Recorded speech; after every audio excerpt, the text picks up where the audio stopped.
I was super late to the PS3, only getting my system in 2024, so I have a lot of catching up to do. But have I really caught up, or is there another reason why it seems that I'm playing the PlayStation 3 more than any other system? Now, a couple weeks ago, I did make a very similar video talking about why I'm playing the PS2 in 2025. And that video still kind of stands true because it's not like I'm playing one or the other more than one another. I'm actually playing them in tandem. So with the PS2, I was playing Jurassic Park Operation Genesis and PES 5. Now those two games are more casual games. Those games are games that you can just pick up and play for a couple of minutes and then move on. There's no heavy story investment. Whereas with the PS3, I will say that sort of I'm playing games more in terms of the story. So I'm playing games that are more story based on the PS3. And I'm kind of playing games that aren't actually just predominantly PS3 games. Now, I have finished a few PS3 games this year, and the only actual PlayStation 3 exclusive title that I finished is Heavenly Sword. And while I enjoyed Heavenly Sword, it's actually not Heavenly Sword that I've been playing for the most part on PlayStation 3. The PS3 has become almost this modern way of playing PS2 and PSP games for me. And I know that sounds really odd, but hear me out. Before I get into the PS2 games and PSP games that I've been sort of playing on the PlayStation 3, let's just talk about the only PS3 games that I have been playing. Like I mentioned, I've beaten Heavenly Sword, but I actually have been playing a bit of Gran Turismo 6 as well. Now you're probably wondering, why are you playing Gran Turismo 6? You have Gran Turismo 7 on the PS5, and yes, I still predominantly play my Gran Turismo on the PS5, but what Gran Turismo 6 has is a much greater collection of cars that I can choose from. And I've been doing a lot of things with cars recently. That's just beside the point, but there's just some cars that I wanted to play on Gran Turismo with, because Gran Turismo is my favorite way of playing car games and driving cars. So Gran Turismo 6 for me just had a better opportunity to drive some of these cars that I've been wanting to drive. I could be doing this on PS2 with Gran Turismo 4, which is arguably the best Gran Turismo ever. It's just I'm really struggling to get used to and go back down to those controls. Now, what has happened recently is I have become a lot more fond. No, let's not say fond. I have become a lot more tolerant of the PlayStation 3 controller, especially for racing games, because these back triggers are probably my biggest gripe with the controller, and they work perfectly well for racing games. So I don't have as much of an issue with them in terms of just playing Gran Turismo 6. However, I have had to use them in other games as well. So for Jak and Daxter, or Jak 2 I should say, there is no way that I can use my DualSense Edge or my DualSense or my DualShock 4. There's just no compatible way of doing it. You have to use the DualShock 3, which has led to some incredibly infuriating moments because I have been suffering my way through Jak 2. And that gets me to the next game, which is Jak 2.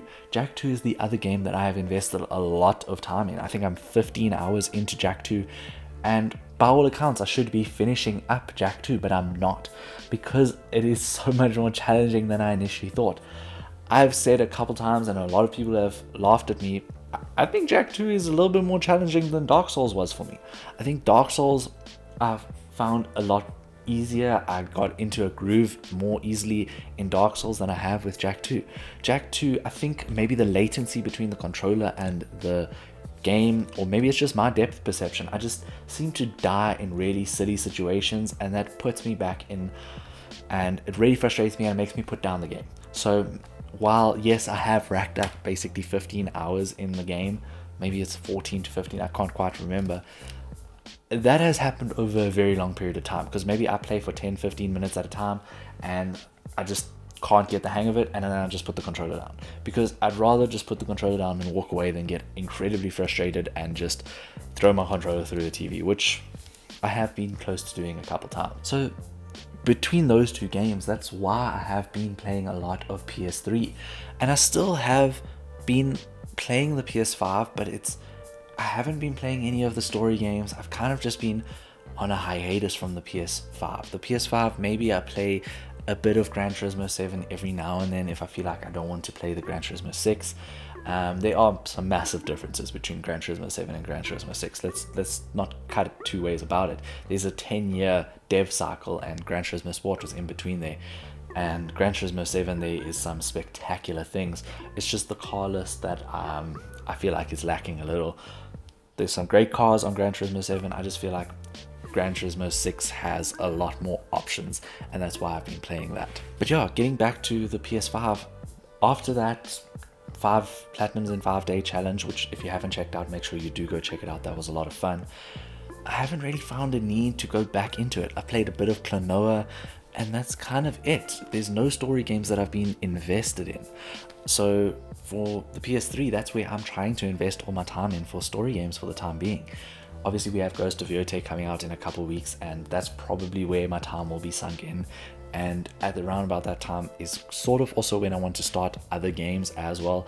I have a whole backlog of PS5 games that I haven't gotten into, a whole genre of backlog games on PS5 that I haven't got into, and I do want to get invested in them, but I am holding off for that time. I don't want to invest time into some incredibly deep JRPGs that take hundreds of hours when I know that Ghost of Yotei is around the corner. I want to be fresh for that.